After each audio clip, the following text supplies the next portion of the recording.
ఇప్పుడు మరి యూఎస్ వెళ్ళాలి అనుకుంటున్నావు. అక్కడికి వెళ్ళిన తర్వాత మరి వీడియోస్ చేస్తావా? ఆపేస్తావా? ఖచ్చితంగా చేస్తాను. ఎక్కడికెళ్ళినా చేయటం మాత్రం ఎక్కడికెళ్ళినా కామన్. చేస్తాను. హ్మ్. ఇప్పుడు ఇక్కడ ఉన్నాను కాబట్టి ఈ చుట్టుపక్కల టెంపుల్స్ లేకపోతే ఫార్మింగ్, హ్మ్. గార్డెన్ హ్మ్. ఇలా చేస్తాం కదా. అక్కడికి వెళ్ళినప్పుడు కూడా జర్నీస్, హ్మ్. ఎక్కడన్నా మంచి ప్లేసెస్కి వెళ్తే ఆ ప్లేసెస్ హ్మ్. అలా ఖచ్చితంగా చేసేదైతే చేస్తుంటాను. హ్మ్. ఒకసారి నీ చిన్నతనం గురించి తెలుసుకుందాం. తప్పకుండా. అసలు ఎక్కడ పుట్టావు? ఎక్కడ పెరిగావు? నా స్టడీస్ అంతా కూడా మదనపల్లిలో జరిగాయి అనమాట. 10th క్లాస్ వరకు ఓకే. జరిగాయి. ఇంకా ఇంటర్, బీటెక్ అంతా కూడా తిరుపతి. హ్మ్. మా సొంత ఊరు అయితే నేను చెప్పాలనుకోవట్లేదు. ఎందుకు? ఎందుకు అంటే చాలా మంది జస్ట్ మా ఊరి పేరు చెప్తేనే ఇక్కడి వరకు వచ్చేస్తున్నారు. మా డాడీకి బిజినెస్ అన్నమాట. ఓకే. చాలా మంచి పేరుంది ఇక్కడ. హ్మ్. సో ఎవరిని అడిగినా కూడా చెప్తారు. హ్మ్. అలా చెప్పేసరికి ఏమవుతుంది, ఎవరంటే వాళ్ళంతా వచ్చేస్తున్నారు. ఓకే. దానివల్ల నాకు ప్రాబ్లమే కదా ఎప్పటికైనా. హ్మ్. మా చెప్పాలి ఊరు అనుకోలే.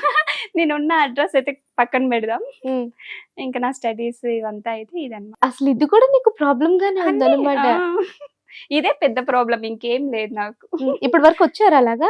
రీసెంట్ గానే ఒక 2-3 మెంబర్స్ పోస్ట్ పంపిస్తున్నారు, వచ్చేస్తున్నారు. దయచేసి అలా అయితే చెయ్యకండి ఎవరు. హ్మ్. ఎందుకంటే ఇంట్లో వాళ్ళ గురించి కూడా ఆలోచించాలి కదా. బేసిక్ గానే బయట వెళ్ళడం చాలా తక్కువ. ఇంకా ఇలా చేశారనుకోండి ఏముండదు, ఫ్రీడమే ఉండదు, మొత్తం పోతుంది. సో ఎవరు రాకండి. ఇదొకటే నేను అడగాలనుకుంటున్నాను ఆడియన్స్. మీ నాన్నగారు మిమ్మల్ని కష్టపెట్టకుండా పెంచారు. ఒక వెల్ సెటిల్డ్ అవును. ఫ్యామిలీ నుంచి వచ్చావు అని అనుకోవచ్చు మేము. అనుకోకూడదు. హ్మ్. చాలా అంటే చాలా కష్టం నుండి వచ్చాము. హ్మ్. ఈ రోజుటికి కూడా ఆ కష్టం అలానే ఉంది. హ్మ్. కాకపోతే బయటకి పెద్దగా తెలియకుండా పెంచుతున్నారు మమ్మల్ని. హ్మ్. చిన్నప్పటి నుండి కూడా కష్టాల్లోనే పెరిగారు. వాళ్ళు పెరిగారు. కానీ మాకు తెలియకుండా పెంచారు. ఓకే. సపోర్ట్ ఎవరు లేరనమాట. నాన్నగారికి? ఒక్కరే. ఆ! హ్మ్. ఒక్కరే అన్నీ చూసుకొని హ్మ్. అన్నీ మేనేజ్ చేసుకోవాలంటే ఎలా ఉంటుంది? హ్మ్. ముగ్గురు పిల్లలు మేము. హ్మ్. మా మమ్మీ, మా నానమ్మ. ఇంట్లో 6 మెంబర్స్ ఉంటే ఒకరు ఎర్న్ చేస్తే ఎలా సరిపోతుంది అందరికి? హ్మ్. సో మా మమ్మీ కూడా మా డాడీకి సపోర్టివ్‌గా ఉండి, మా నానమ్మ కూడా సపోర్టివ్‌గా ఉండి, హ్మ్. మమ్మల్ని స్కూలింగ్ అంతా మా నానమ్మే అన్నమాట చూసుకున్నది. హ్మ్. మా మమ్మీ, మా డాడీ వర్క్ చేసుకుంటుంటే మా నానమ్మ చూసుకుంది. తర్వాత మేము ఒక స్టేజ్‌కొచ్చిన తర్వాత అందరూ ముగ్గురు పిల్లలు కూడా ఎక్కడ వాళ్ళు అక్కడ వెళ్ళిపోయాము. హ్మ్. అప్పటి నుండి ఇప్పటికి కూడా వాళ్ళే కష్టపడుతూ మమ్మల్ని మాత్రం లగ్జరీగా పెంచుతున్నారు. హ్మ్. నువ్వు చెప్తూ ఉంటే మీ నాన్నగారి కష్టం ఎంతో కొంత నువ్వు చూసున్నావని అర్థమవుతుంది. అయితే నీ చిన్నతనంలో కూడా కావచ్చు. అంటే ఎలా అనుకోవచ్చు? మీ నాన్నగారు అసలు ఎక్కడి నుంచి స్టార్ట్ చేశారు? 19-20 ఇయర్స్‌కి మ్యారేజ్ చేసుకుంటే హ్మ్. వెనకాల ఆస్తులు హ్మ్. ఏం లేదనమాట. ఎంప్టీ. ఓకే. ఒక సైకిల్ ఉంది. హ్మ్. అక్కడి నుండి ఇంకా మా మమ్మీ, మా డాడీ ఇద్దరు గూడా బాగా కష్టపడి బిజినెస్సే మా డాడీ. హ్మ్. మా మమ్మీ టమోటా ఫార్మ్ వేసేదనమాట. హ్మ్. అప్పట్లో. ఆ! అప్పుడు ఉందా? ఇప్పటికి కూడా చేసేవారా? ఉంది. ఉంది. ఉంది. అంటే బయట వెళ్ళి కర్ణాటకలో అలా అంతా ఉండి, హ్మ్. అడవిలో ఉండి, ఒక చిన్న రూమ్‌లో ఉండి, ఆ! అడవిలో ఒకరే ఉండాలంటే ఎంత భయమేస్తుంది. అవును. చుట్టూ ఇల్లులు గూడా ఉండవు. ఒకే అవును. ఒక చిన్న రూము. హ్మ్. అక్కడే ఉండి మా మమ్మీ మార్నింగ్ అంతా కూలోళ్ళొస్తారు. ఒక 10 మెంబర్సో, 20 మెంబర్సో, 50 మెంబర్సో వస్తారు. వాళ్ళందరినీ మా మమ్మీ ఒకటే మేనేజ్ చేసుకొని, హ్మ్. మా డాడీ బయటెళ్ళి బిజినెస్ చూసుకొని, నైట్ ఎప్పుడో 11, 12 అలా అయిపోతుంది వచ్చేటప్పటికి. అయినా మా మమ్మీ ధైర్యంగా ఉండి చేసుకుంటూ, అలా చేసుకుంటూ ఇక్కడికొచ్చారు. ఒక 6, 7, 8 ఇయర్స్ బ్యాక్ హ్మ్. టమోటా మార్కెట్‌లో ఓన్‌గా మండి పెట్టుకున్నారనమాట డాడీ. ఆ! పెట్టుకొని ఇప్పుడు మా డాడీ కింద వర్కర్స్ హ్మ్. ఒక 100 మెంబర్స్ వర్క్ చేస్తారు. హ్మ్. అలా అన్నమాట. డైలీ వర్కర్స్ ఉంటారు, మంత్లీ వర్కర్స్ ఉంటారు. హ్మ్. ఈ రోజుటికి కూడా మా మమ్మీ, మా నానమ్మ అలానే టమోటా ఫార్మ్ వేసి హ్మ్. చేయించుకున్నారు. హ్మ్. ఒక 6 మంత్స్‌గా ఖాళీగా ఉన్నారనమాట. ఓకే. రెస్ట్. ఓకే. మా డాడీ మీరెందుకు నేను చూసుకుంటా, మీరు హ్యాపీగా ఉండండి అని చెప్పడం వల్ల ఉన్నాం. ఎప్పుడు అంటే ఈరోజు మా డాడీ మంచిగా సెటిల్ అయ్యాడు కాబట్టి ఆ మాట చెప్తున్నారు అని కాకుండా, మా డాడీ ఎలా ఉన్నా సరే మీరు టైంకి తిని మంచిగా ఉండండి, నేను చూసుకుంటా ఏదైనా. హ్మ్.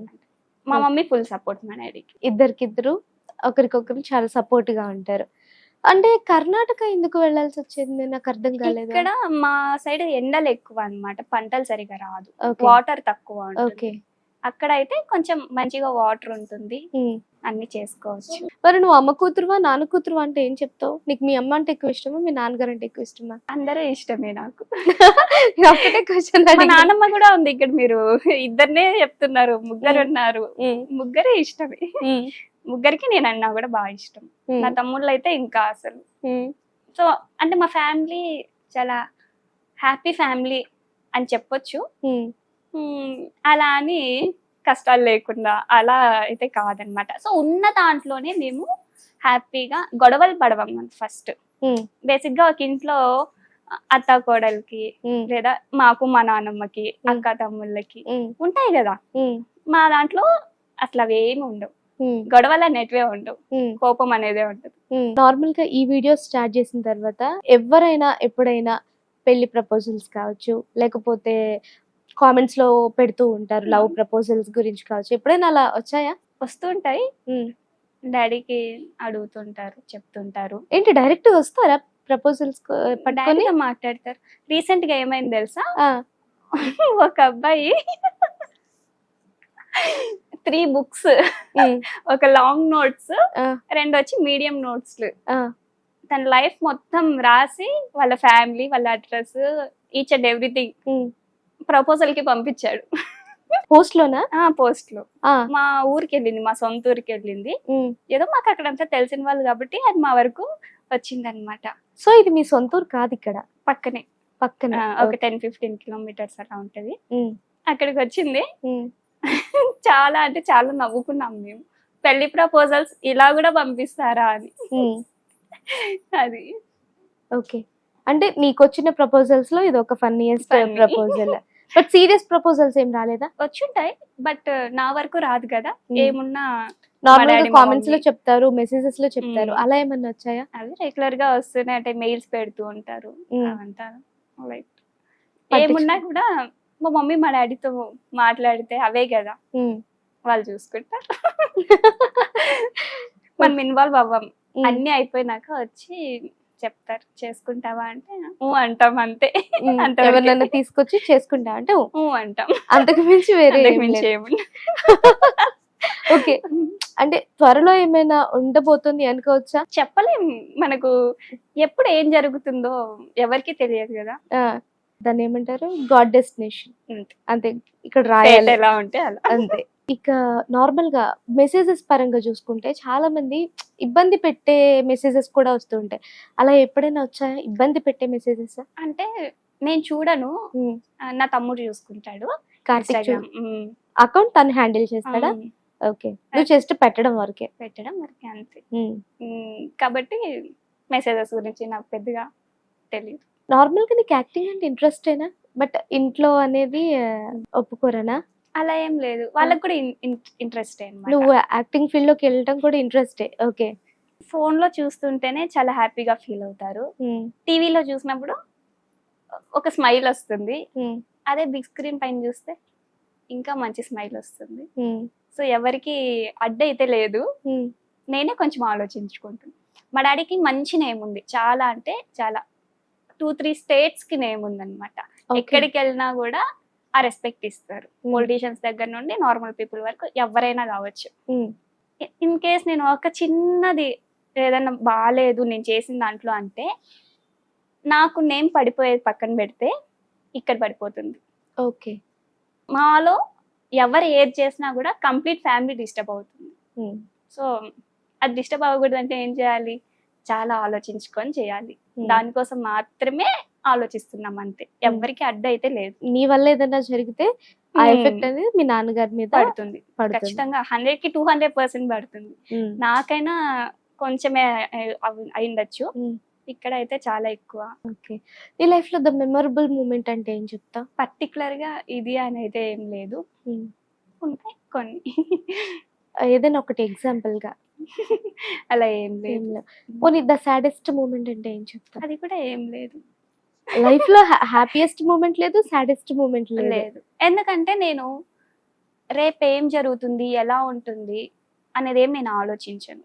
ఉమ్, ఈ రోజు నేను ఎలా ఉన్నా ఉమ్, అంతే, అంతవరకే చూసుకుంటాను. ఉమ్, దేని గురించి ఎక్కువ ఆలోచించను, ఎవరిని పెద్దగా పట్టించుకోను. ఉమ్, ప్రశాంతంగా ఉన్నామా, కాలేజ్కి వెళ్ళేటప్పుడు అయితే వెళ్ళినామా వచ్చినామా, ఉమ్, ఆఫీస్కి వెళ్ళేటప్పుడు అయితే ఆఫీస్లో కూడా నాకు చాలా పీస్ఫుల్గా ఉండేది. ఉమ్, ఈవినింగ్ వరకు ఆఫీస్ చూసుకొని వచ్చి ఉమ్, ఈవినింగ్ ఒక వీక్లో 1 or 2 days మంచిగా ఫేస్ బాగా అనిపించినప్పుడు వీడియోస్ చేసుకుంటా. ఉమ్, సండేస్ కూడా అంతే, నిద్ర చాలు అనుకున్నప్పుడు వీడియోస్ చేసుకుంటా, లేదంటే పడుకుంటా. ఉమ్, అయిపోయింది. ఇప్పుడు ప్రస్తుతానికి ఇంట్లో ఉన్నా, ఉమ్, అమ్మ చేసి పెడుతుంది, హ్యాపీగా తిన్నామా పడుకున్నామా అంతే. ఉమ్.